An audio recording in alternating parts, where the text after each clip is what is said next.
Hello दोस्तों, तो कैसे हैं आप सभी लोग। स्वागत आप सभी का एक बार फिर से हमारे यूट्यूब चैनल पर।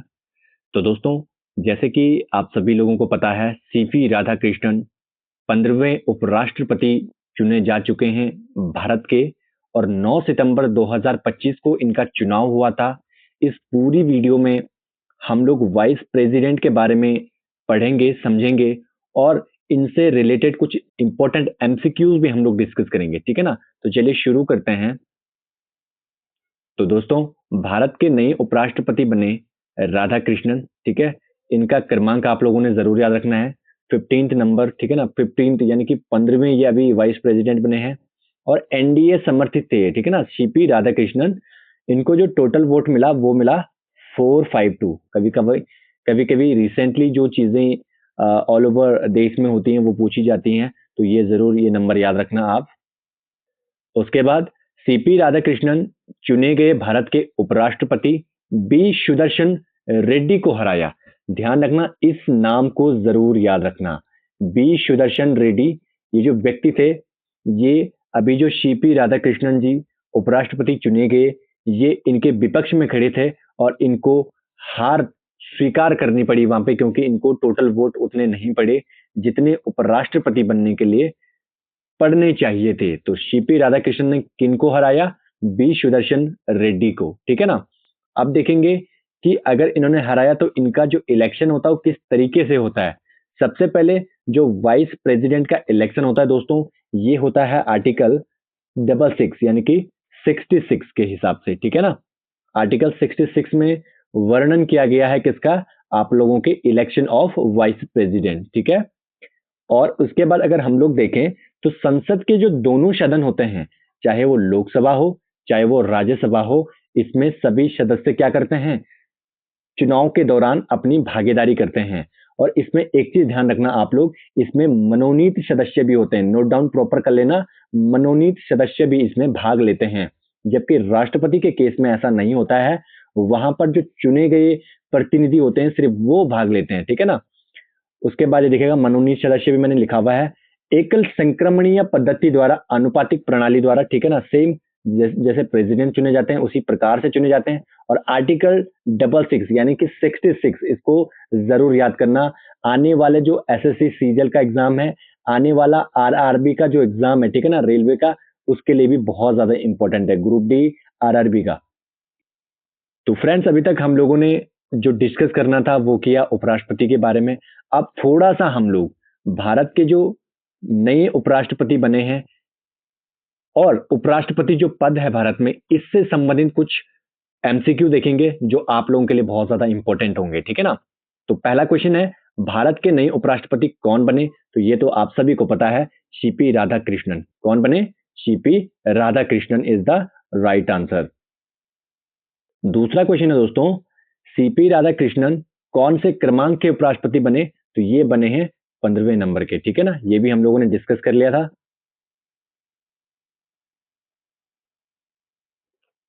नेक्स्ट क्वेश्चन है दोस्तों, उपराष्ट्रपति पद का जो जिक्र है वो कौन से आर्टिकल में किया गया है? तो ये किया गया है भाई, भारत का एक उपराष्ट्रपति होगा आर्टिकल 63 में, यानी कि 63 में। 64 को समझते हैं, 64 में क्या है? 64 में है, उपराष्ट्रपति राज्यसभा का पदेन अध्यक्ष होगा। क्या होगा?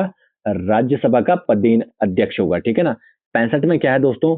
65 में अभी हम लोग आगे डिस्कस करेंगे, ये भी बहुत ज्यादा इंपॉर्टेंट है।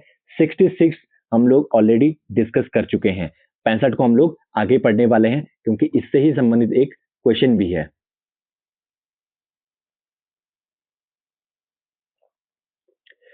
अगला क्वेश्चन है दोस्तों, उपराष्ट्रपति के जो चुनाव होते हैं, ठीक है ना, इसका जो वर्णन है वो कौन से अनुच्छेद में किया गया है? तो ऑलरेडी हम इसको सुन चुके हैं, देख चुके हैं बहुत बार, ठीक है ना, इसी स्लाइड में 66 में। किसमें?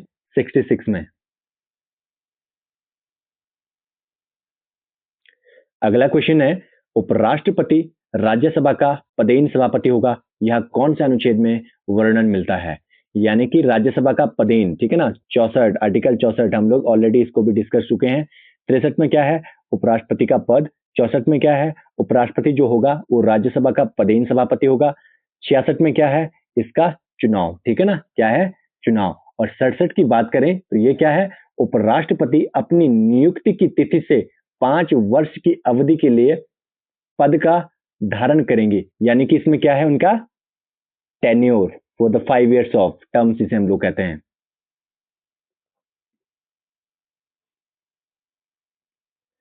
अगला क्वेश्चन है दोस्तों, भारत का उपराष्ट्रपति राष्ट्रपति के पद खाली होने पर राष्ट्रपति का कार्यभार संभालेगा किस अनुच्छेद में है?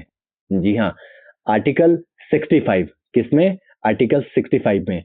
अगर हम लोग देखें दोस्तों कि सपोज दैट राष्ट्रपति कभी कभी क्या कर जाते हैं कि मतलब अपना त्याग पत्र दे दिया, या हो सकता है इन केस किसी की डेथ हो गई, तो जब तक चुनाव नहीं हुए, नए जो राष्ट्रपति वो चुने नहीं गए, तो तब तक उनका जो कार्यकाल होगा, तब तक उनकी जो रिस्पॉन्सिबिलिटी होगी वो कौन देखेंगे? आपके वाइस प्रेसिडेंट। ठीक है, कौन देखेंगे? Vice president. और ये किस अनुच्छेद में है?